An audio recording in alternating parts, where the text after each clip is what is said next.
It's a new season on Motorweek and a new model year for America's big three car manufacturers. We recently visited Dearborn, Michigan to see what Ford has in store for 1992. Although Ford is the second largest domestic car maker, it has been the leader in defining the kind of cars Americans want to own. The trend-setting Ford Taurus and sister Mercury Sable sedans and station wagons were so successful that 1992 marks only their first major revamping in 6.5 years.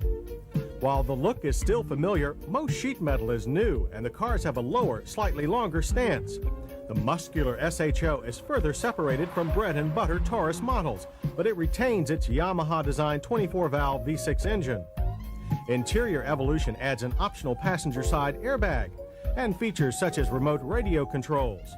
Happily, original Taurus attributes such as clear gauges, rotary vent controls, superior seats, and fine ride and handling remain. While the Taurus was the first modern Ford sedan to capture the attention of trendy buyers, it did not originate Ford's now famous Coke bottle styling. The lines of the Taurus evolved from the compact Ford Tempo and Mercury Topaz. For 92, these twins become more competitive with the addition of V6 power for the first time.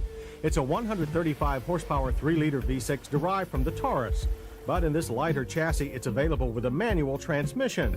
Combined with the sport suspension, the 92 Tempo and Topaz could be the bargain sports sedan sleepers of the year. New last spring, the full-size Ford Crown Victoria adds a touring sedan model. Gunmetal interior trim, fatter tires, anti-lock brakes with traction control, and a 210 horsepower dual exhaust version of Ford's 4.6-liter modular V8 make this a more entertaining 6-passenger sedan. The touring sedan's mechanical hardware is also available on the Mercury Grand Marquis. And backed by popular demand, it's a Crown Victoria police package. Fresh from the success of the sporty Mercury Tracer LTS sedan last year, Ford will add 16-valve Mazda power to an Escort four-door this year. The Escort LXE shares some trim with the GT hatchback.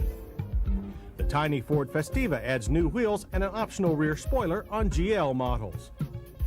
Hoping the performance image of the Thunderbird Super Coupe will boost sales of lesser versions, Ford will now use the SC's front styling on Sport and LX Birds as well. All models get full-width taillights that use lightweight, light-emitting diodes rather than incandescent bulbs. The T-Bird's sister coupe, the Mercury Cougar, is celebrating its 25th anniversary in 1992.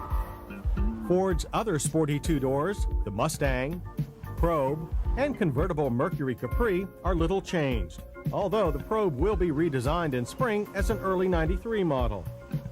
Expect to see a redesign of the Lincoln Mark 7 around the same time. Other Lincolns, the full-size Town Car and front-drive Continental, will sail through 92 with the addition of a standard passenger side airbag. When it comes to light trucks, 1992 is a heavy year at Ford. The full-size F-Series pickup gets bold new styling, something Ford calls Aero Tough, and the return of the flare-side cargo box on regular and supercab models. The full-size Bronco Sport Utility gets similar styling, plus a new instrument panel and steering wheel. The popular four-door Explorer and compact Ranger pickup both received numerous, if small, refinements. A big change for the Aerostar minivan is a new dash with a column-mounted shifter and standard driver's side airbag. But when it comes to vans, no one can beat Ford's new full-size Econoline and Club Wagon. With its first major redesign since 1975, the new Econoline Club Wagon is roomier and safer, with more attention to the details demanded by both commercial and recreational customers. An aircraft-like overhead air conditioning duct more evenly distributes cold air to the rear area. The car-like instrument panel also includes a driver's side airbag, a first for a big van. Rear anti-lock brakes continue to be standard. From small changes on small cars to big changes on big vans, that's the story from Ford for 1992.